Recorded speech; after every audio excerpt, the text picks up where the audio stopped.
Hello there. Welcome back to another episode of I Love This, You Should Too, a podcast. I didn't see you sitting there. Thanks for joining us. I liked how high-pitched you were, too. Oh! That's my customer service voice.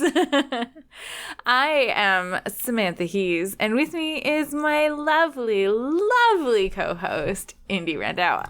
Top of the morning to you, Samantha. Oh, are you going to talk like this the whole episode? In a terrible Irish accent, just like they do in this movie? Yes. Maybe. Oh, I already stopped. Never mind. No.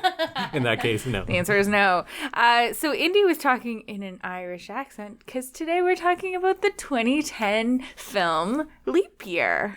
I'm not quite sure how to approach this movie. I think actually first, if I may, Samantha, you had watched this in 2010, and you brought it to me thinking it's pretty good, and there's a good chance I would love it. I'll tell you all my opinions soon enough, but how did it hold up for you? You hadn't seen it in 10 years. Do you still love it? No. No? Not even?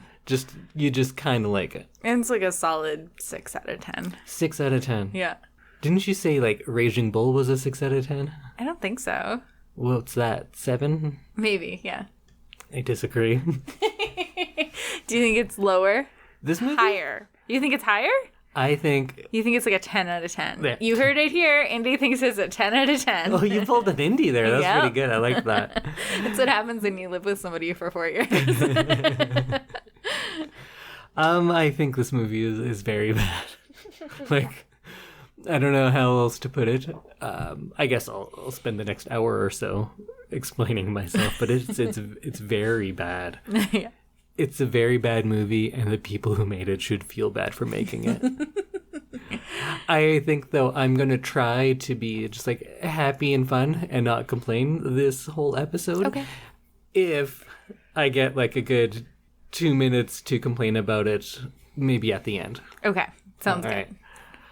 Well, I have some questions for you, I guess, first of all. Oh, no. So what kind of a movie is this?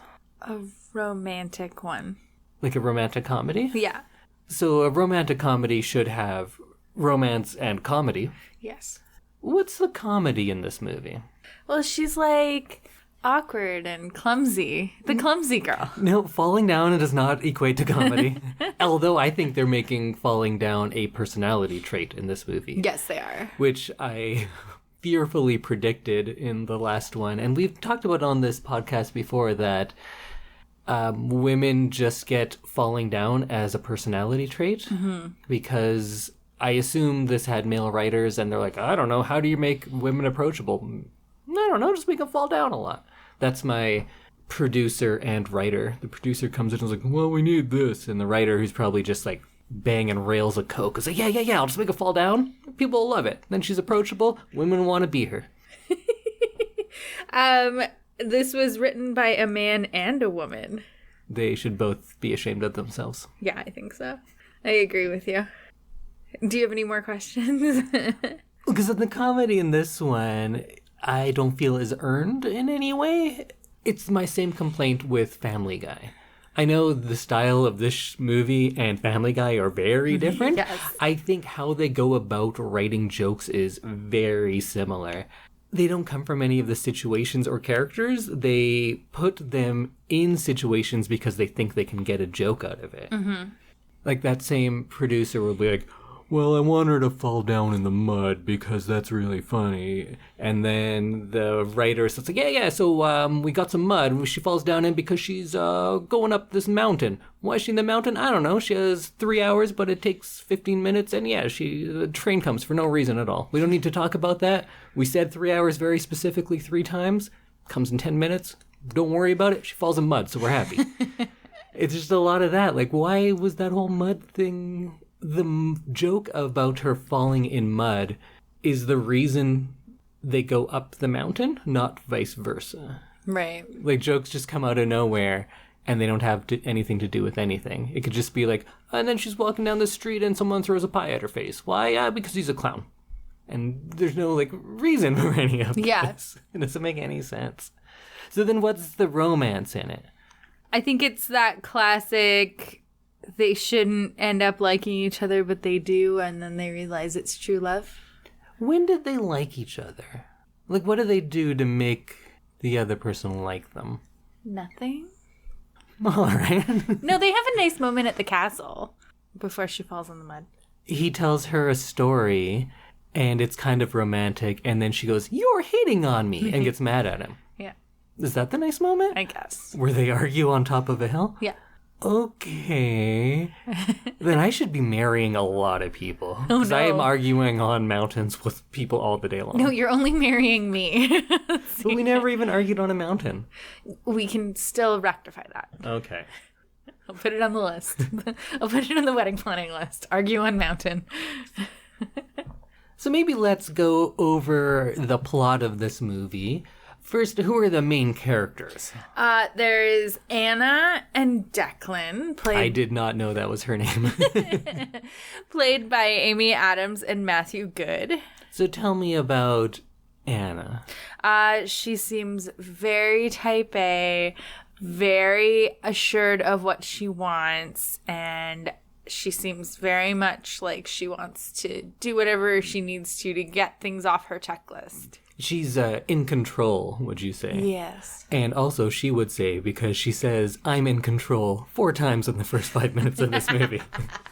So we know, like, oh yeah, she's the one that's in control. That's her personality. Yeah. Maybe instead of complaining, I should suggest ways this movie could be better. Sure. What about if, instead of being in control all the time, she's really superstitious? That can be her thing. Because then it makes actual sense of why she believes this superstition. Yeah. And she needs something that's kind of dictating how she lives her life, and she has to be able to break free from that. We think she's very in control, and I don't know why that's a bad thing, because she seems like she's getting all the things she wants and is very happy. Mm-hmm. But if she's superstitious about everything, then she's kind of held captive to that, and then it drives her to actually go do this proposal thing, and might be more fully developed than this in control thing, which comes and goes. It's Right. really present in the first 10 minutes because they tell us a lot. Yeah. And then it goes away for a long time, and then it kind of comes back at the end. Yeah, it's a little strange because, like you said, it doesn't make her a more complex character. It just makes her kind of bossy and mean. Yeah, she's not nice, and I wouldn't like her. I don't see why anyone would fall in love with her. Yeah, I agree with you. So then who's Declan? Declan is an Irish guy who is just minding his own business and trying to be nice to somebody. Is he trying to be nice to somebody? Well, he said he'll drive you. Oh, but he was doing it for money. Yeah, he turned her down several times first, and then, like, the bill collector came. And then he's like, okay, fine, now I will, and jacked up the price. And also is actually a cab service. Yeah. But we'll get into that later. But what's his defining characteristic? That he's grumpy? Yeah, he's just kind of mean. Yeah. But they're both kind of mean. Kind of. So we have one character who's mostly kind of mean, but also is in control. And then one character who is mostly kind of mean and has stubble. Yeah. So those are our 2 leads. You'd think you'd make them like defined characters or very opposites. If Who she's going to needs be that? the like super control one, he just needs to be a free spirit who like can't follow schedules and is just doing everything on his own time. That would make sense, kind of. You'd at least get to typical romantic comedy by that point, but they're not even going for typical because they're not even trying that hard. It's true. They're not trying anything really in this movie other than something that like everyone's already very comfortable with. And then we have a couple of side characters. There's John Lithgow, who's the dad who appears for, 20 seconds. Caitlin Olsen is a best friend who's in it for a couple of minutes. And Adam Scott is the husband who is in the beginning and the end of this, but doesn't really have any defining characteristics either. No, other than he's a bad guy. Is he? Because he's busy. We'll get into that too, I guess. But yeah, those are all of our characters. And it's kind of that typical plot we see where there's 2 people that hate each other but then are forced together. And through all of the adventures they go through together, they fall in love. Mm-hmm. But in this one, they don't. They just argue, and then they put a shot with music that tells you that they're in love, and they look at each other, and you go like, oh, something happened there. But we've seen this a lot, and it can be done well. Yeah. Like, I like those movies, and it's really effective when you have those parts where you get little glimpses of people's, like, disdain for each other breaking down. Like, they find something endearing in the other person, and you see a little crack in that kind of mean facade they put on, and you get to see the chemistry winning out over all these negative first impressions or misunderstandings that they may have had. But none of that happens here. Very true. This is, it's a frustrating movie to watch as, like, a fully formed adult. Because you can just see from your years of romantic comedy watching history, you can see, like, oh, just do this. Yeah. That's so much easier. That would make it so much better. Yeah. And they just don't choose to do anything. It's almost worse than some really bad movies. Like, we go to Bride Wars a lot because that was terrible. But they tried in that. They made lots of wrong choices, but they tried. Yeah. They made choices. This is a movie free of anyone taking any sort of risk or making any sort of decision. Right. Yeah, I definitely think this is a very, like, middle of the road. What's less than the middle of the road? The dirt path in Ireland, because Ireland does not have any roads. No paved roads. No. Except for ones where people steal your stuff. I think that was gravel as well. Was it? Either way, there weren't any lanes or anything. Okay, so. Yeah. So it's very dirt road in Ireland. And I think that they relied so heavily on the beauty and the scenery that that they just didn't try with the story. No, they kind of forgot to write a movie. Yeah, they were like, oh, let's film something in Ireland. Okay, we've got the visas and, you know, the contracts and everything. Let's go. Yeah, and then they forgot to write a script, so they did that on the plane ride over. Yeah, really quickly. They had like 7 gin and tonics and wrote a script on the way from LA. Okay, one last question before we get into it. Who do you think this movie hates more, the Irish or women? Women. It's a tight race. It's a tight race. We'll have to talk about it, and then maybe I'll have an answer. Sounds good. It doesn't think much of either, though. So I forgot to ask you the question, and I'm assuming the answer is no, but I used to love this movie. Do you? Oh, God, no. That's what I thought. Oh, saints preserve us, I don't like it. I'm sorry, what was that? Faith and Begorra, it's a terrible movie. Do you just say 2 words together and then sound like an old Irish lady? Oh, well, I learned from this movie, so that's all. Oh, okay, got it. So I clearly can't do an Irish accent. I don't know all of my European accents very well. I can say with a good bit of confidence that there are very bad Irish accents in this movie. Yes. Matt Good is not good. Oh, that was a little pun. Matt Good is not good. He's not. You know what? I was like, who is this guy? Why do people like him? Why is he a lead in a romantic comedy? He's terrible. I don't find him attractive. I don't think he's even trying in this movie. He can't do a Irish accent. And then I looked on his IMDb and I was like, oh, it's that guy? He's great. He's a good actor. What is he in? Well, I remember really liking him in Stoker, which is an underrated, there's this Korean director I really like, and that was his big American movie. Oh. Has a great sound design. If anyone wants to listen to a movie with brilliant sound, check out Stoker. Oh, okay. But he was also in Watchmen. He was in Imitation Game. Like, he's been in good stuff, and he's been good in those things. I just didn't even know that this was the same guy because this guy seems so just forgettable and not like a leading man, and I did not find him attractive at all. Oh. But then I've seen him in other things, and I was like, oh no, that's a good-looking guy. So He's maybe a good-looking guy. I thought he was good-looking in this movie. in this, I did not see it. I was like, this guy just looks like someone bagging your groceries. He doesn't look memorable or attractive at all. But I think it just must have been the movie and the performance that stood out more than his actual appearance because, yeah, I've seen him in stuff. He's good, but yeah, not in this. He was in another movie that I liked when I was young called Chasing Liberty with Mandy Moore. Oh, see, I hate that because I actually am a very big Mandy Moore I know fan. you are. But I love Roman Holiday. I think it's one of the 10 best movies ever made. And I made a comment once of like, oh, if they made that movie now, here's what would happen. And then they made it, and then that's it. And they ruined all the great things about Roman Holiday, and I didn't care for that movie. So you're telling me we're not watching it? We can watch Roman Holiday. Maybe that'll be my pick real quick. Oh yeah. Roman Holiday's very good. If you want an actual romantic comedy with charismatic leads, check out Roman Holiday. Let's do that one next. Yeah, let's forget this movie right now. Okay.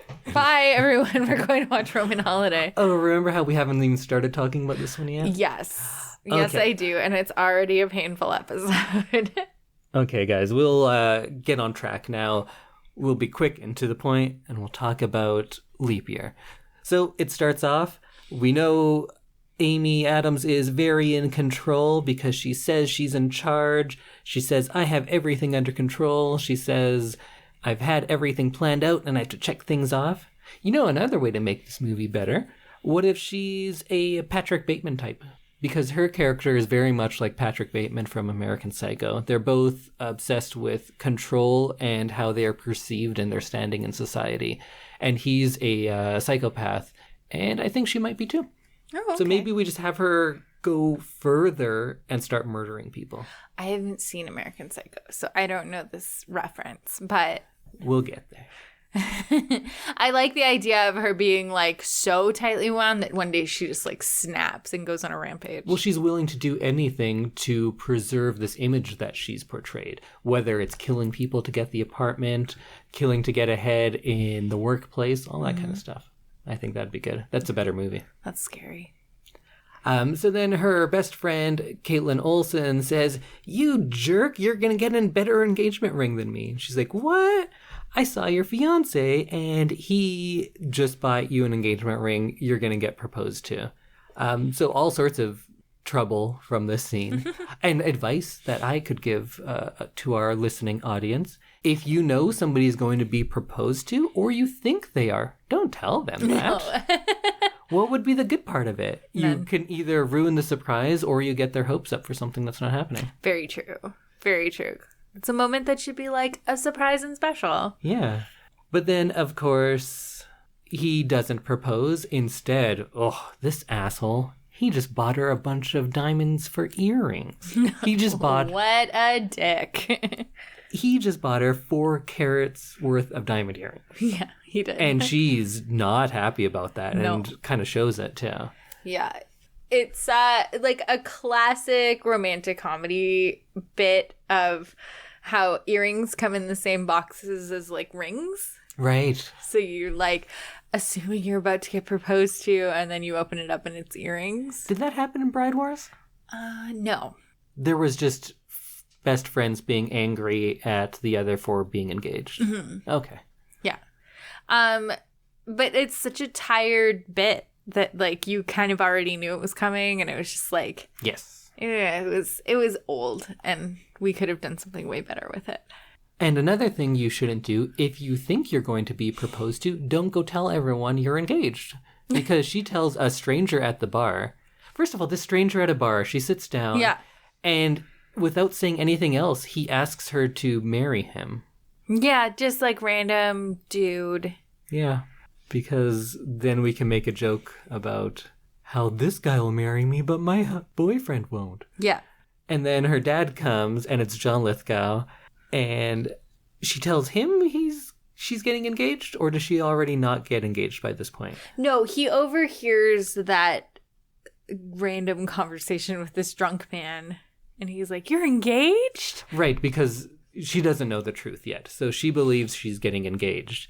And then John Lithgow says, hey, I want to tell you this story. You know that story I tell you every day? And she says, don't tell it. I know the story. And he goes, here's the story. And so she already knows it, and she already hates the story. But the story is that, oh, did you know on leap year, women are allowed to propose to men? And this is the premise of our movie. But for a movie called Leap Year, She already, at the beginning of this movie, says she doesn't believe this thing, and she's heard it many, many times. Yeah. But that changes real quick. Real quick, yeah. She's grown up with this story. She's heard it for 20 plus years and doesn't believe it. And so that's what this whole movie is predicated on. So she's going to propose on leap year. Doesn't happen. No. Can I just say that John Lithgow is so much better than this movie? That's what I want to say about Adam Scott, Caitlin Olsen, John Lithgow, these great comedic actors that I was so excited to see. Is like, oh, at least we'll get a funny best friend. At least Adam Scott, he can either be really charming or he's great at playing that douchebag boyfriend from a lot of things. Dick, yeah. And so I thought we'd get to see that, or John Lithgow being like a crazy dad who runs in and runs out. Yeah. No, none of that. No. They don't even get jokes. I really love him because he played Winston Churchill in The Crown, the movie about Queen Elizabeth. And he did such a convincing job that you like almost believe that in real life he was like on his deathbed. Yeah, he's a fantastic actor. He's like fantastic in comedy. Even if you don't appreciate like silly sitcoms like Third Rock from the Sun, he's very good in that, I think. Yeah. Everyone loves him in Twilight Zone movie. And then that terrible show, or at least I think terrible show, Dexter, he was probably one of the best he was actors pretty in it. good. He was Yeah. great. I did like him in Dexter. But he's done so many things and he's won so many awards that like, why did he say yes to this movie? Because it was one day of shooting. It's probably like where he lives already. He just has to come down for a day. Of course, I'll take that paycheck all day long. True. And he probably made in that day like what we both make in a year. Yeah. Or more. Matthew Good said that he took this because he could go home on the weekends. To England? Because I guess he was living very close to where they were filming. Oh. So that was the reason he took it. He also said this was maybe the worst movie of 2010. Oh, dear. Yeah. When your, like, leading man says that. Oh, he just admitted, like, oh, yeah, we phoned it in. The script was terrible, but I could go home on weekends, so it was nice. Oh. Yeah. That's sad. Yeah. And that's kind of the feel of all of this movie. Everyone's like, we're here. This is fine. So then we find out Adam Scott is not proposing. He's just giving her 20 grand worth of earrings. Yes. Yeah. So like 100 grand worth so that's of how earrings? we know Yeah. he's a jerk. What a jerk. And through the first meeting of him, he's great for her. For her. Oh, yeah. No, he's like supportive. He's nice. He's busy because he's a cardiologist, but he like takes the time to like ask her about her day. And he takes the time to compliment the things that she does for him. Because she says, because she's in control, she keeps telling us. So she tells like all the stuff that she has scheduled. And he says, you know what? I love that you're taking the time to do that for me. Thank you. And then when he has to leave the dinner, we think, oh, he's a dick. He's leaving dinner. It's because he has to go do surgery, like emergency surgery. Yeah. And in doing so, he says, like, oh, is this okay? And she goes, yeah, go. And he apologizes and then goes to save someone's life. Yeah. So this is the asshole. Yeah. What a jerk. I can't believe he gave her 4 carats worth of diamonds and left to go save someone's life. Yeah, so he kind of sounds like a dream man. Like, he's like, for romantic comedy standards, Adam Scott in Leap Year is like top of the heap. And for her specifically, because at the beginning, they're trying to get this apartment together. And she says, this has been my dream my whole life. And I've met someone who has the same dreams as me. However, she never says anything like that when it comes to the proposal. She never says like, oh, this is my dream. She just says like, it's been 4 years. We should. Yeah. So has no romantic real feelings for him. She's not like, oh, I love him, but he keeps dragging his feet on this. She's like, timeline. She just thinks like, yeah, we should. Yeah. And in the end, we'll get to it when we get there, but he said like, yeah, I figured we should. And that's the bad thing about him. When it's exactly what she says. He finally has the same motives for getting engaged, and she hates it. Yeah. He then goes to Ireland for some sort of conference or something, and her plan is going to be to go over there and surprise him because on leap year, and only on leap year, ladies are allowed to propose to men.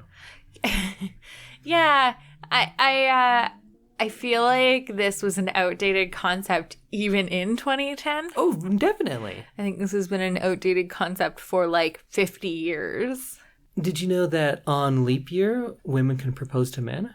I wasn't sure because if you knew, because the movie told me those exact lines 6 times in the first 15 minutes, so I want to make sure you hear it. Did you get it? Well, John Lithgow tells her that, and she goes, I know, I've been hearing the story for 20 years, but then when she doesn't get proposed to, she's like, aha, now I'm going to do it. And then she goes back and has a flashback about the scene that happened about 2 minutes earlier. Yeah. Twice in one scene of hers, we get to hear the voiceover of John Lithgow twice. Yeah. Telling you the rules. On leap year, women can propose to men. And then she reads out loud, on leap year, a tradition says women can propose to men. Is this real? Is this a real on leap year, women can propose to men? On leap year, they can. The women can propose to men. During leap year? Only on leap year. Oh. Is this a real thing? I don't know. I assume it's not because everything else they have about Ireland is very wrong, so I'm going to just say it's not a thing. Okay, yeah. I hear on leap year women can propose to men. And this, if I were to take the time, this would be where I'd edit in like a ghostly voice of me from 2 minutes earlier Yeah. saying this. You should just do that throughout the entire podcast. Like 6 times. What I want to do is play Matt Good music, the singer, because whenever I say this actor's name, I always just think of that.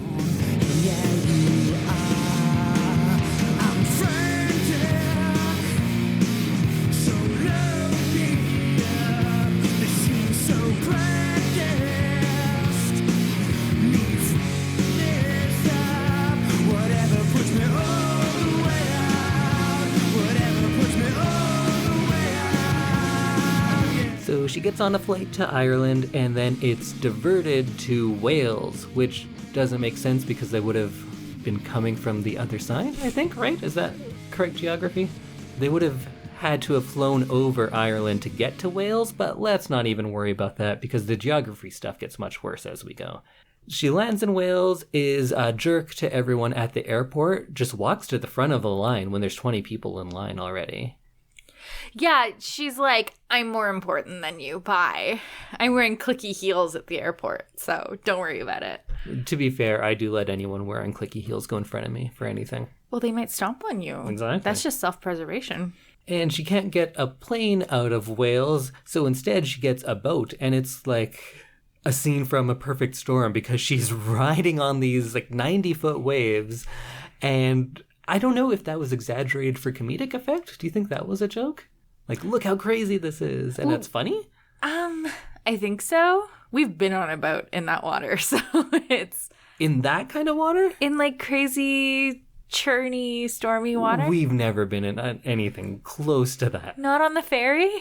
No, those were like 3-foot waves. Oh. This was the boat being tossed about on giant waves. The waves are bigger than the boat. Oh, okay, never mind. We've not been on anything close to that.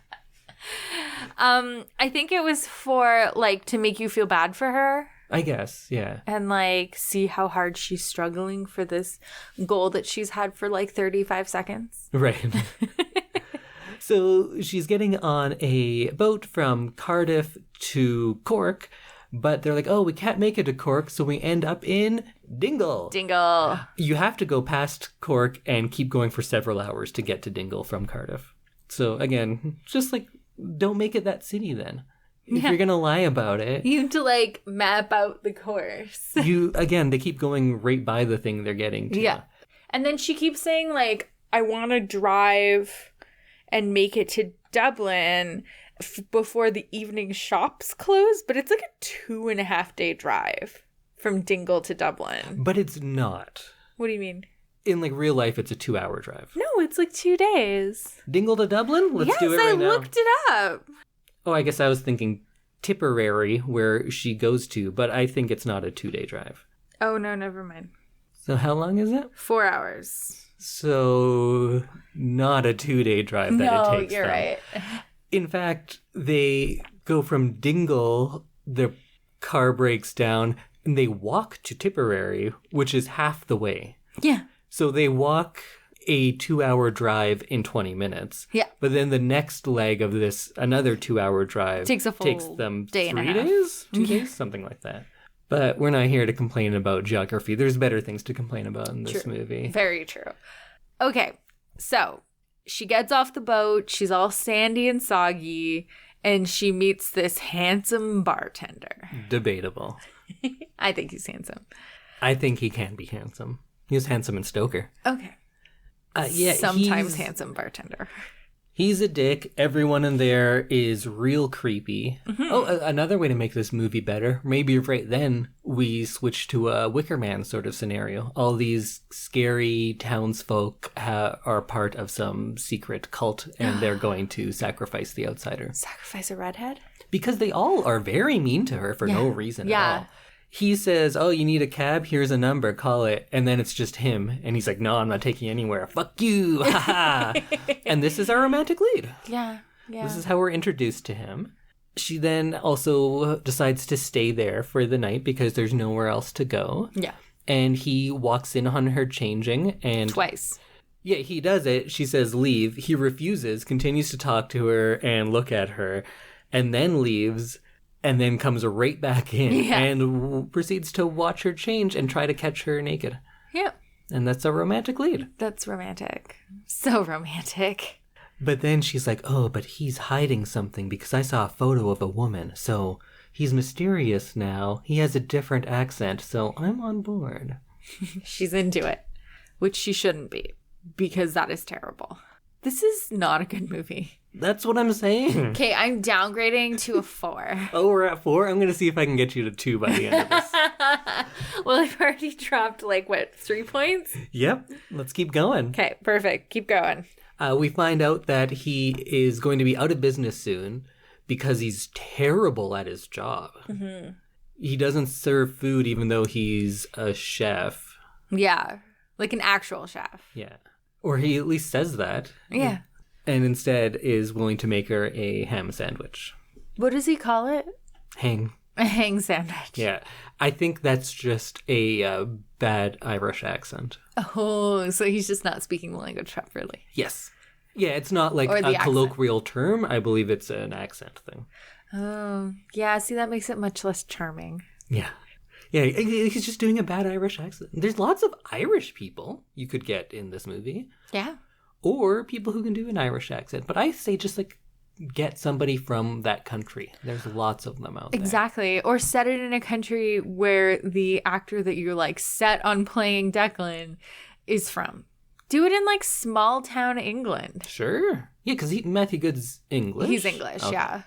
All I knew is that he's not Irish. Do it in Wales. I've seen him play an American. He does an American accent fine. Do it in small town USA, where she has to save her family's cookie factory and leaves her high-powered attorney job. Oh, wait, that's just a Hallmark movie. I was going to say. So he agrees that he'll drive her because he's going out of business and says, yeah, this will be 600 euros, which is a lot. That is a lot. They get up in the morning and they start their trek. They argue all the time for no reason. And then the producer was like, wouldn't it be funny if, I don't know, their car goes into a lake? It's like, oh, yeah, I got the idea. How about they argue about music. They both jump out of the car for some reason. And then instantly there's cows, which weren't there in the shot before. No, they were not. And then she pushes the car into a lake accidentally. None of that makes sense. No. If you wanted the car to go in a lake, you could do it in a sensical way. But this is the way they go about it. She doesn't like the music, so they get out of the car and she says, you're a cynic. You don't know love. Why? Why would you assume that? Yeah. This does a lot of something I really hate in movies where a character has insight they can't possibly have, and it's just the way of a lazy writer telling you the character of this person. Mm-hmm. I don't know how to show that he's a cynic and he's lost his faith in love. So I'll just tell you. And they straight out tell you by someone who's never met that person before. Yes. Even if you had their friend saying oh, watch out for him. He's a cynic and he's lost all faith in love. They would at least know she doesn't know anything about him. They've met literally for about 5 minutes once. I feel like there should have been a little bit more lead up if they were going to make him the romantic lead. Like, we should have met him before. Or she should have had to spend a full day with him at the bar. Yeah, and on this ride, which again, now they've talked for about 10 minutes, she says things like, "This is so typical of you." How do you know that? You don't know what's typical of him. Sometimes I wondered if it was a joke, but I don't think it is. I don't think so. I think it's just supposed to like play on the fact that she's like bossy and you think she's always right. I think it's just to convince us what Matt Good's character is, because he clearly doesn't have one. So she's telling the audience this is what his character is. Because she also says, like, you're just acting like this because you've been hurt. What are you basing that on? Yeah. You saw a photo of him and a woman. Once. That could be anyone. That could be his sister. So then she walks down the road and a van comes up and he says, "Oh, don't go in that van." And she gives them her suitcase. Mm-hmm. And again, we make a big point of this suitcase because it's a Louis Vuitton. Yeah. And he's like, "Oh, what kind of a man would get you that?" And that's to show that, oh, Adam Scott's actually a bad person. But this is her favorite possession in the world. So clearly he knows what she likes. Yeah. So it was a great gift. Yeah. Louis. I do like the way he says Louis, though. It was funny. How's that? I don't think I can do it. He sounded like a leprechaun, though. Or like he was talking to a leprechaun. One of the two. That's a better movie if he's actually a treacherous leprechaun. And that's why he's doing all these things to stop her from her journey. Because he's a trickster. Oh. Like a literal leprechaun. Just lean into that accent that you're doing so poorly. I think it gets better if he's a leprechaun. Yeah. Like the accent makes sense then, because nobody... All of his fiddle-dee-dees are fine if he's a literal leprechaun. And no one knows what a leprechaun actually sounds like. So it's like, yeah, this is leprechaun Irish. I think Warwick Davis as the leprechaun from the Leprechaun series is better than Matthew Good in this for Irish accents. Oh, no. Yeah. That's not good. Did we watch a leprechaun? You came in when I was watching, maybe it was the first one. It was the one with Jennifer Aniston, which I think is the first one. Yes. There's more than one? There's Leprechaun in the Hood. What? What is Leprechaun in the Hood? What would you think it is? It sounds like a Step Up movie. Step Up Leprechaun. 7, Leprechauns in the Hood. There's a kind of a formula for all of these movies. Your Friday the 13th and Leprechauns and all of that you can't just keep going to the same place over and over again. Right. So eventually Jason has to go to space, Leprechaun has to go to the Hood. It's just a thing. Right. Hookface is going to either space if we have a big budget. If not, Red Deer. So then what do these evil robbers do? They go to the nearest pub down the road and giggle about bras. Yeah, these people rob her. They looked like they were going to gang rape her. It was very scary when they pulled up and there's all those guys in the van. In the van, yeah. I got scared and kind of forgot what movie we were watching because like this is the premise. There's a woman alone in the countryside on the road, and a van pulls up and they're like, "Oh, hop in." And she thinks it's just one person. She opens the van door and there's a bunch of guys sitting on the ground there grinning at her. That's scary. That's creepy. That's not what you want to get yourself into. But instead, they just steal her suitcase, go to the pub. Yeah, and they just laugh at it. They just open it up and go like, "Look at this!" And they put bras and underwears on their head. Yeah. And I said underwears. Yeah, you did. And this is the first time we get to see any romantic chemistry between them because Matt Good comes in and he beats everyone up. And as this movie and romantic comedies tell us, the way a man can prove his worth is by asserting his dominance over things. So he beats people up. And this was a really embarrassing scene for Amy Adams, who I believe is talented. But in this scene, she stands back and goes, "Oh, She does that. Like, non-ironically. No, she does. And it's uncomfortable. And then at the end of him beating everyone up, she's all breathy and just going, "Oh, thank you." And is like in love with him. Yeah. That's when they fall in love. Yeah, maybe it does hate women more than Irish people.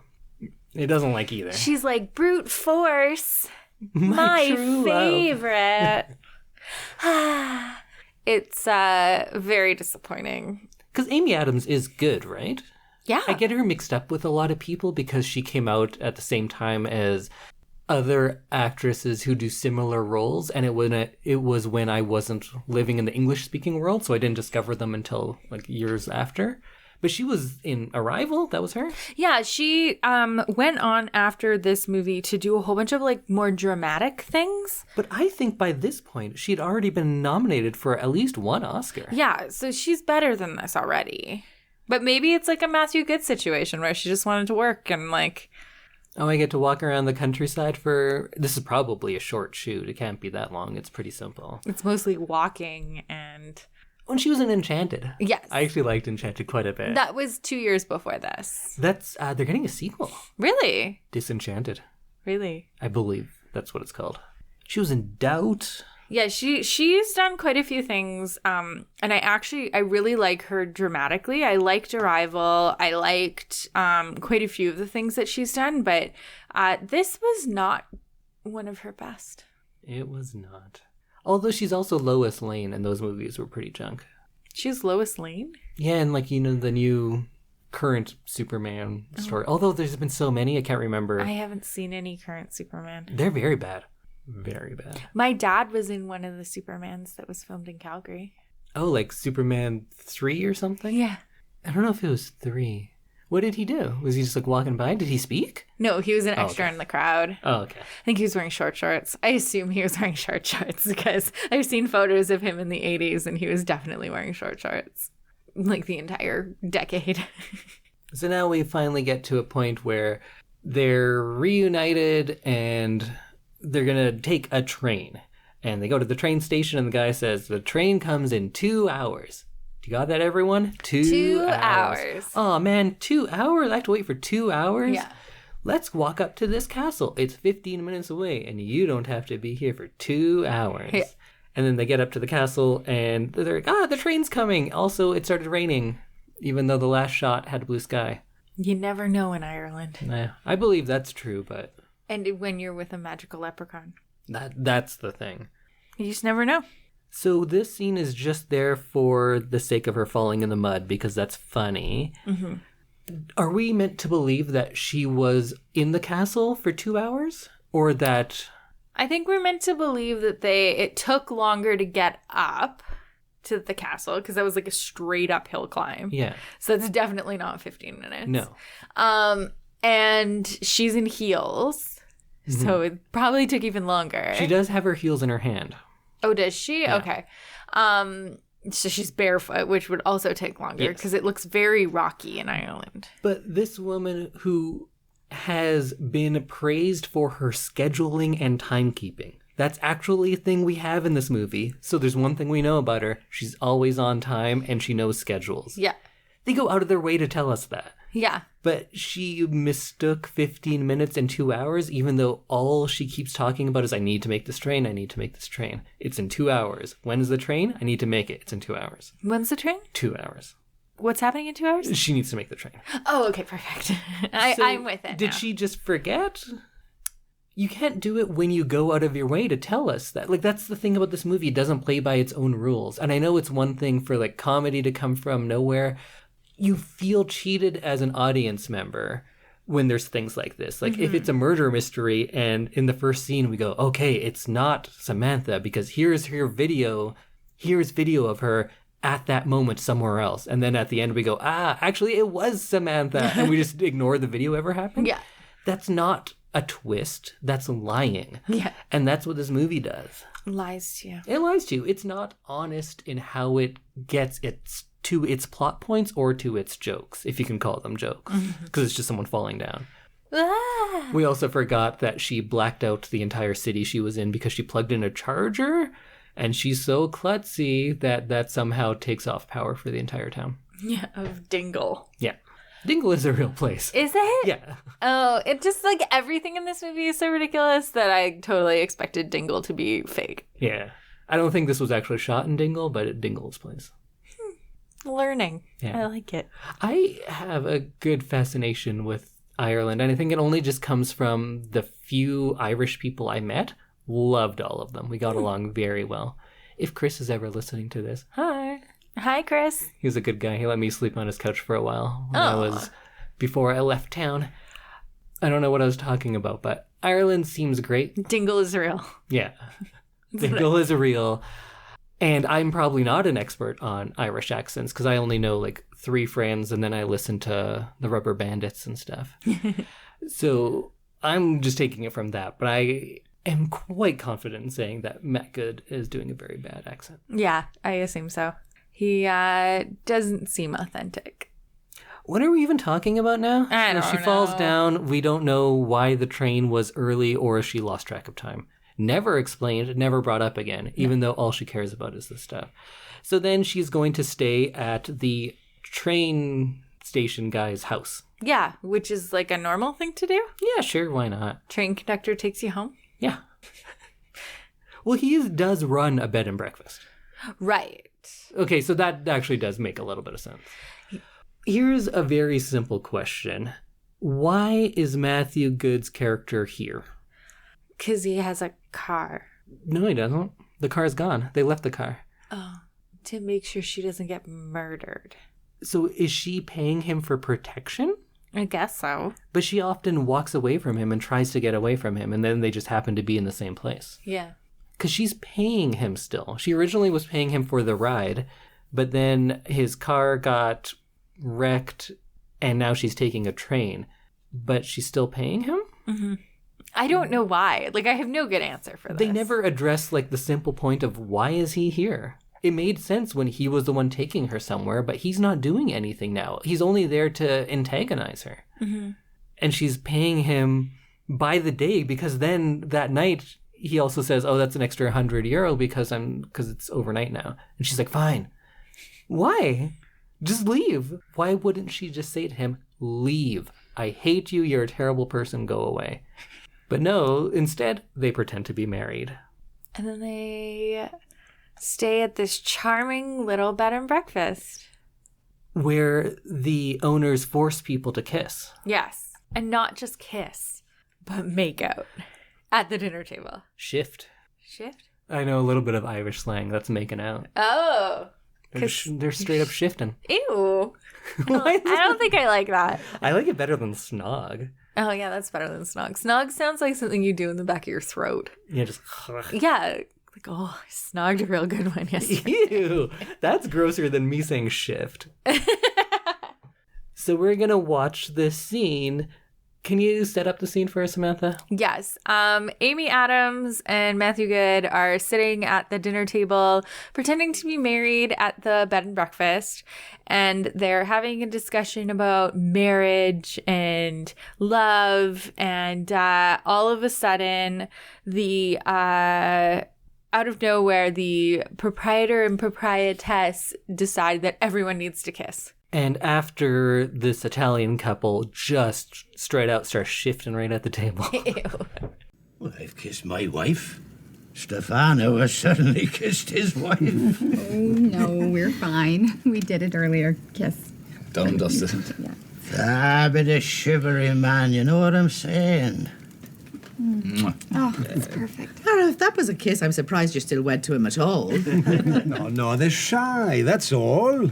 Yes, really shy. You're among friends. You're young, married, in love. Anyone can see that. Damn it, man.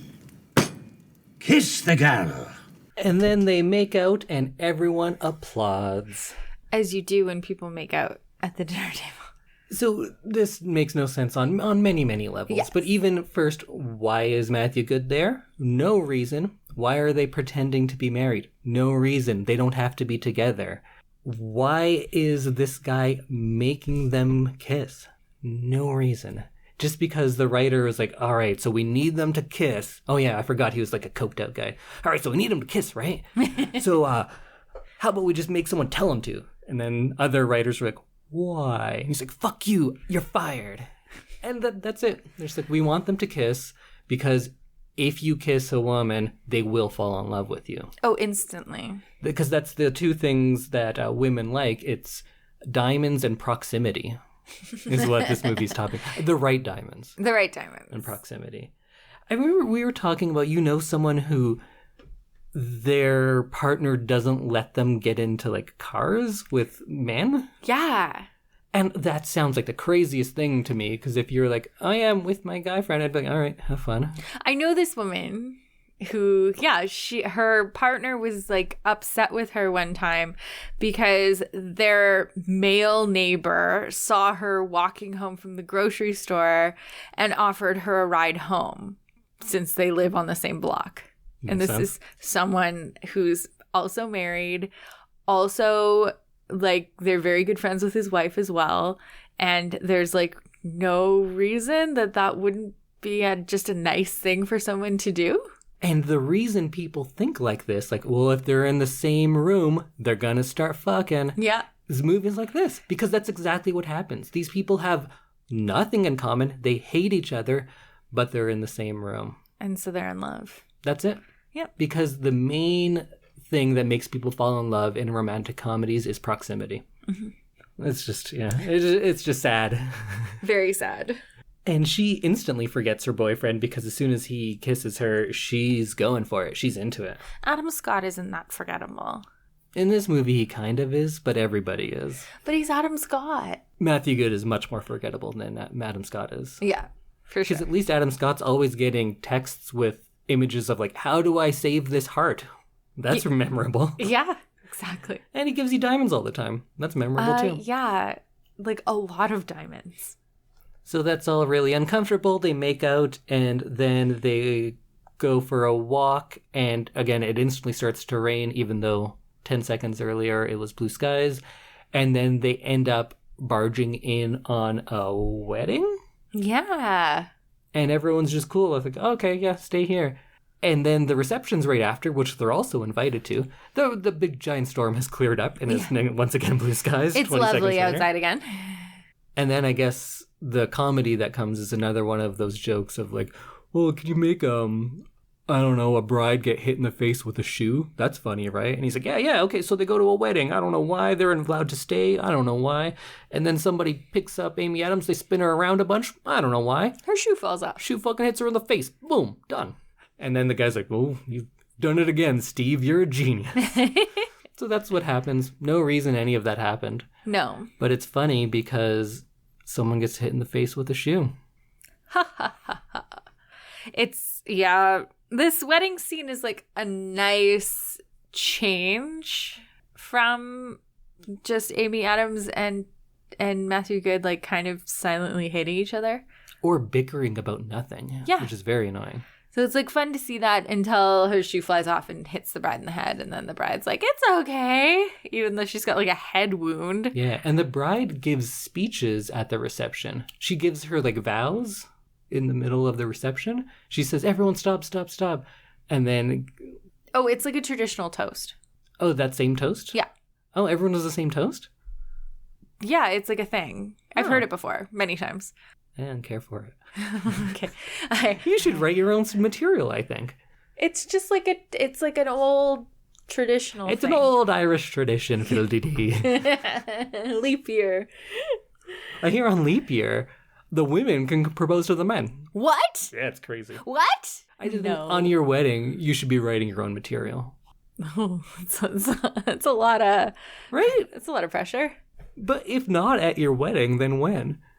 Leap year? Because there's nothing more personal than like when you're giving your own vows and saying your own thoughts. You can't just be like, here are my thoughts, as everyone says identically. Yeah, that's true. Okay. In a movie about romance, I don't think they get it. I'm going to start writing my vows now because yours are going to be so much better than mine. What are you basing that on? Your writing experience? Oh, I write comedic horror movies with bad puns about people getting cut in half and saying, I'm half the man I used to be. I think you're fine. Although that scene was pretty funny.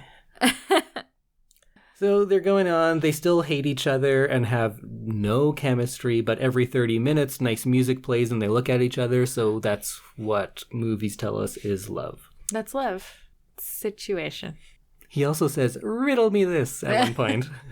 Like a leprechaun. Like a true evil leprechaun. I think he's just a girlfriend stealing leprechaun. It seems like it. Yeah, that's his only goal, is he just travels the countryside and steals people's girlfriends. So then what happens after this? Oh, I don't even remember. So then they finally make their way to Dublin and they take a bus there. Again, he's getting paid for this, but she's taking the bus, so I don't know what he's getting paid for. But they get to Dublin and they're in love now because love music played once and they were forced to make out by some creepy dudes. What's love music? Ask this movie. It's all over the place. Oh, okay. Perfect. I will go back and listen. I'm going to download the Leap Day or Leap Year soundtrack, and I bet it's going to be awful. So then in Dublin, she sees Adam Scott, and he's very happy to see her and says, oh, it's great that you could come out. And he says, you know what? I've been putting this off for too long. And then he proposes to her. Whoa. Twist. Whoa. I don't know where he got the ring, but I guess he knew she was coming. Yeah, she called him and told him where she was. So then he probably went to the store and got the ring. There's stores in Dublin. There are. Have you been to Dublin? No, I've never been to Ireland. At all? Nope. Oh, let's go. Okay. I hear it's very green. That's true. Although all my Irish friends no longer live in Ireland. Oh, that's not a good sign. And then after she proposes, she looks back and Matthew Good is gone. So I assume she says yes, and then they go back to America, and then the next time we pick them up is at their engagement party, I think. Engagement / housewarming, yeah. Right. Because they have this fancy new apartment, which is on her checklist of things she must have. So we know where this is going. She's going to pick Matthew Good over Adam Scott, but I want to say she shouldn't. Yeah, of course. And because at the end he has to do something bad for her to go to Matthew Good instead, but was it that bad? Because the bad thing he does is he admits that he proposed at that time because it would help them get the apartment. Yes. We've learned that she wants this apartment more than she wanted to be married. Mm-hmm. That kind of shows me that, yes, he's not this super romantic guy, but neither is she. She's not They're a super both romantic guy. strict pragmatists. Yeah. And he is at least very thoughtful in his pragmatism and is getting her the things that she values the most. Yes. And yeah, the things she values the most aren't the most romantic. She wants this apartment to look fancy. She wants the fancy luggage. So in all of this, though, it seems like the feeling is in her, not in him. Mm-hmm. You can't be mad at him for getting her bad gifts when the gifts are exactly what she wants. What a jerk. She is a jerk. Most people in Oh, no, I was being sarcastic about Adam Scott being a jerk, getting her all the things she wants. And it's not like she had some sort of awakening with Matthew Good's character, because often in this type of movie, he's the free spirit that teaches her that to really appreciate life, you have to let go and you can't be scheduled everywhere. Relax, yeah. That doesn't happen. Mm-mm. Does that happen anywhere? No. At one point, it rains and then she laughs, so I guess that's her being free now? She laughs. That was the only moment I could think of, like, well, that was her turning point. Maybe when they kissed at the table? I guess, but he didn't, like, teach her something. It's just he's a good kisser, maybe. You could say that. Oh, he kissed her into love. Again, that's from Snow White to now. That's what women want. Very true. You just have to kiss them against their will, and then they'll fall in love with you. Oh, instantly. Yeah. Okay, you're right. This movie thinks less of women than of Irish people. Yes. But upon learning this, she pulls the fire alarm, because at one point Matthew Good said, if there was a fire, what would you take with you? And that was supposed to be a character moment. The writer, when they came up with this, is like, this is fucking brilliant. I got this thing. It's gonna be deep, guys. It's so fucking deep. Listen to this. If there's a fire, what do you take? If it's an iPad, you're a bad person. If it's a cat, you're a good person. There's this thing called Save the Cat. It's like an old screenwriting book, and it's about this premise, and it's to teach the very, very basics of how to make someone look good. And they're taking this, essentially a joke now, because it's the textbook example. And I say textbook, the literal textbook example. And that's the thing they chose to put into this movie about being real clever. Oh, so like if you save the cat, you're like Prince Charming. It's just a shorthand way to make someone be good. If early in the movie they save an animal or something like that. A good person saves a cat. Mm-hmm. So now we know that person's good. Even though all of their other actions, like Matt Good in this, he's just an asshole, but like, oh, he saved a cat. He's a good person. Yeah, that's so basic. Yes. But I don't know, what was Adam Scott supposed to take to pass this test? I think just her. He was supposed to make sure that she got out safe. They were sitting there talking to each other. There was no fire around, and they were in the same room saying, like, okay, I'm going to grab the laptop and the iPad. Could you do me a favor and get this? If you're talking in that tone, I don't think he's actually fearful for his life. Yeah, true. It was very manufactured.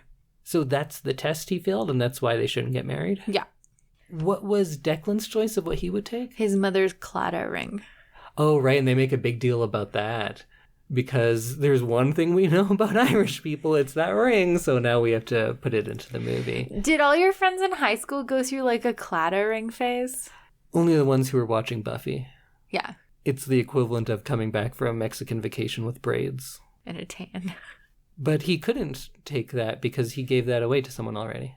Yeah. So he couldn't actually save it. That's why he couldn't tell her that. It's because remember, he's like, oh, I can't tell you what I take from the house. And then she asks him again later. It's dumb. It's very dumb. I think, what was I at? A 3? 4. I was at a 4? Okay, I'm oozing down to a 3. So, see? I'd get you there. Slowly sliding down the scale. So then, of course, she is going to fly to Ireland and because she loves Declan because they were forced to kiss once. So romantic. Meanwhile, in Dingle, Declan needs money so his hotel, bar, restaurant, Taxi hub. yeah, all of that, which he's the only person working at, it needs the money, so he's doing a fundraiser at the last minute, and everybody comes, and then they're like, oh, you don't have enough money, and then everyone goes, here's the money. That was easy. The end. And then from then on, the bar is packed all the time. Yeah. I don't know what happened, Yeah, but like now what- everyone loves it. It must what have been there changed? for a really long time. It's a small town. It's not like people didn't know it, but now everyone comes there all the time, and it's really packed. But he's still like an asshole to his customers. Yeah. He's terrible because he hears from one of the servers, oh, someone doesn't like the chicken. It's dry. So he marches out there and goes, which one of you motherfuckers doesn't like my chicken? And then she goes, it was me, because she was there. And she knows the best way to make a man love you is to insult him. Yeah. At least in this movie. Oh, That's for sure, what their yeah. love is based on. Constantly. And then she comes out and gives this big speech with everyone watching them and says, like, I don't want to make plans anymore because she was so scheduled. Get it, guys? Yeah. The one thing she kept saying, now she doesn't want to do that anymore because she's better and changed. Because she showed up spontaneously and demanded that he love her. Yeah, and his response to this is to walk away. So then she goes, oh, I guess that's Irish for no, and leaves. At this point, I came up with what I thought would have been the best ending and best way to make this movie better, because she walked out and I said, oh shit, I hope she jumps off a cliff, and that's why this movie is called Leap Year. You were so excited about that. Because I said that, and then the next shot was her running to a cliff, and for the briefest moment, I truly believed she was going to jump off and that I would love this movie. Because if she jumped off a cliff at that point and then it just faded to black and then the white letters leap year came up, I would have stood and applauded. I know you would have. You were very excited when you thought she was going to jump off the cliff. But instead she just goes there and he found her somehow. I don't know how he knew she was going to go to that cliff, but he did. I think that's just like the front yard of his bar or hotel. His bar is on a cliff? Yeah. But we don't have a single shot of the bar on the cliff? No. Because she didn't walk for like 20 minutes. I assumed it was like 10 minutes later. I think it was like 1 minute later. I guess we have no real way of knowing, because I didn't think it was in real time because they cut. Yeah. And it was her running out and then she's going to this cliff. So I didn't think it was in the parking lot, but it may very well I think be. it's one of those classic Irish parking lot cliffs. Oh, yeah. That is one stereotype about the Irish that is true. They have cliffs in their parking lots. Yeah. Yeah, it's a lovely Irish tradition. But then he finds her, regardless of how, and says, oh yeah, I love you too. Why did he walk away? Because he went to go get the ring. Okay, so you're in love with someone. They fly across the world, proclaim their love in front of everyone. Would you laugh, turn, and leave? No. That's the action of a crazy person. You'd be like, okay, I'll be right back. Or kiss her. Yeah. Or say, let's talk privately. That also. That's a good thing to say. Or just say, I feel the same way. Let's go over here and not in front of everyone. Anything. But the only reason he would go, and walk away is because they want it to be a surprise and a twist that he comes there. Mm-hmm. It's lazy writing because it doesn't come from anything. It's not a twist when you just lie to us. Yeah, it's a moment, like, it doesn't have that big romantic, like, wind up to, like, the big romantic moment. No, they needed to get them out on the cliff, so that's why they did this. I don't know why he couldn't have been at the cliff already and, like, being contemplative and forlorn that she's gone, and then she finds him there. Yeah. Like, it's just a fake out for no reason, except for stupid to people to be like, oh, I get it. It was a twist. It's not a twist. It's lying. It's not the same thing. Indy needs a real twist. But you just can't tell someone this is not the case. No, wait, it is. That's not clever. What if Adam Scott showed up in that moment and then threw himself off the cliff because he couldn't have Amy Adams? Sure, I'm on board for that. As long as someone goes over that cliff, I would have liked this movie. You'd be happy? Yeah. Yeah. So then he says, but I do want to make plans with you, and proposes. Now, I'm no expert. I shouldn't be giving women advice, but my little tip would be, don't marry a guy you don't know, have spent about a day with, and has only been mean to you that entire time. But that's the perfect man. Maybe marry the guy who is making all the choices that were in line with your life and is doing everything that you had asked him to do. But he wanted an iPad instead of a nice thing. Instead of the ring, which he then gives her. Yeah. And then she says, in all my life, I never thought I'd see you down on one knee. All your life? What does that mean? You met him 2 days ago. Yeah, that doesn't mean anything. I wonder if there was like a deleted scene where they talk about, oh yeah, remember how we dated for 13 years as children? Or your knees don't bend? Oh yeah, see, that would be good. What if he had, like, I can't think of a disease where your joints lock up. SLS. What's SLS? Straight leg syndrome. Oh, yeah. Yeah. Straight legs all the time. What if he was just like a robot and his legs didn't bend? Better movie. And then he did physiotherapy and bent down on one knee just to propose to her. I would like that more. It's a better movie. See, now you're doing the indie game of like, you know what would have been better? I like the indie game. It's better than this movie. And then at the end, they're in a car. They're presumably living in Dingle now. And he goes, where do you want to go? And then she takes the map away and says, throw the map away. We don't need that. Just in drive. case you didn't get it. That, like, right. Remember, she was so planned. She was so controlled because she told us many times. And now she doesn't even need a map. No map. We're too in love for maps. Yeah. If you're going to play that way, make her very in control and make him this free spirit.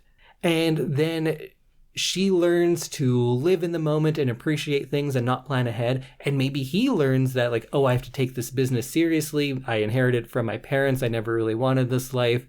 And maybe he had some issues with them.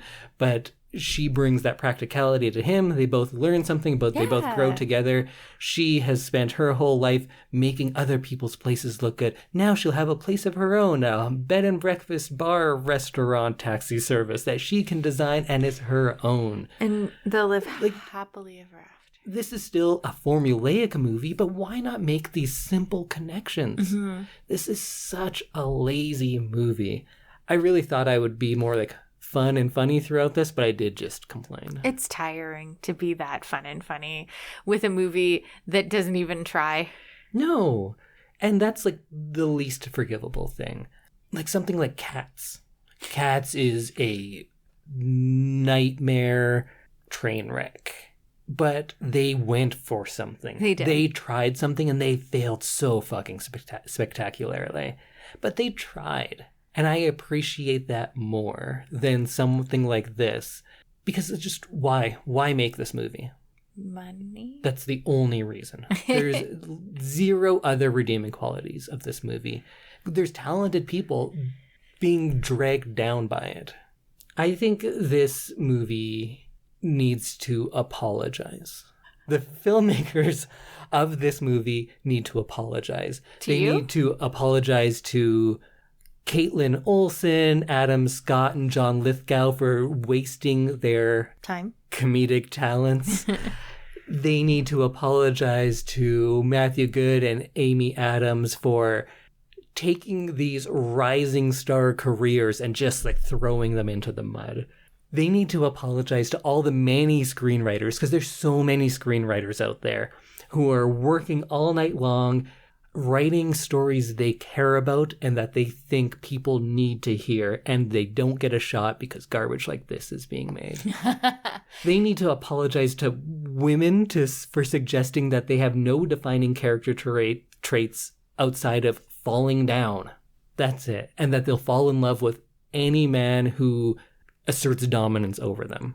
They need to apologize to the country of Ireland and all the people for just relying on stereotypes and I think making new ones along the way. Creating stereotypes. They need to apologize to romantic comedies for calling this that, because it is neither romantic nor comedic. They need to apologize to all the audiences who paid money to see this movie, and all it is a bunch of scenes taken out of other movies, but with the characters removed and any sort of charm taken out of it as well. Mm-hmm. And yeah, you and them need to apologize to me for making me watch this movie. I'm sorry for making you watch that movie. Don't be mad at me. No, but if we fight all the time, that's how we know we're truly in love. No, I like not fighting with you. I prefer it. And now I'm done. So, Samantha, what do you think of this movie? 2 out of 10. Woo, I did it! I just don't have anything good to say, and I just feel like I need to forget we ever watched this movie. It's very bad. Yeah. I did see that Time magazine called this the worst movie of the year that year. Oh, so we're not alone. Not great. Yeah. So next week, let's watch a better movie. Deal. It's my guarantee. I think if we watched Bride Wars again, it would be a worse movie. I was thinking about that a lot. Is Bride Wars worse than this? And I'm not sure. Bride Wars is more aggressively bad. Yeah. But this is so lazy that it's probably a better movie, but it upsets me more. I'm more upset with laziness than trying to write something funny and just missing the mark. They're both insulting to their audience, but in different ways. Yeah. Bride Wars is all women are crazy. That's what they do. That's female life. Women are crazy. Women be crazy. Women but be crazy. But Leap Year is women don't have thoughts of their own. So which one's worse? I don't know. Yeah, I don't really know. Okay, well, that was a very illuminating time on Ireland and why it's a nice place and not full of crazy people and really stupid stereotypes. There's only old men in Ireland, from what I've learned. Yeah, that was weird. Yeah. And there's one young couple other than Declan and oh, the one's getting married. Yeah. That's true. That's it. The end. Then the day after their wedding, though, they turn into they become 55-year-old people. Yeah. Oh, I get it. I get how Ireland works now. Yep. Yeah, so I really hope that I never have to watch this movie again. It was just sad. Yeah. And not in a good way. No. No, it was sad in a I feel bad for humanity kind of way. That is like the most indie thing you've said in a while. This romantic comedy was so upsetting that you lost your faith in humanity. Yeah. That's how I feel like all the time when I watch TV and movies. Or read a newspaper, or go outside, Oh, or talk to people. love. All right, well, join us again next week. This was a bit of a strange episode for us, so if this is your first episode, they usually don't go like this. They're usually more analytical for our big episodes, and I think less complainy in general. More upbeat. Yeah. But next week, we'll each have a spoiler-free review of something for our Thing of the Week, and I'll give you a little preview about my pick that we'll be watching for the week after that. I'm not sure where we're going yet. I know I promised to do Chungking Express, but we are going to be on the move and not living at home for a while, and I don't think I'll be able to get my hands on that sweet, sweet Wong Kar-wai Criterion Collection Blu-ray that's coming out in a couple of weeks. Yeah. So it might have to wait another couple of weeks after that, but it'll be something good. Promise. Something we can... Wink. Oh, okay. That means it might not be good. Oh. Okay, we'll see you next week. Bye, everyone. Bye.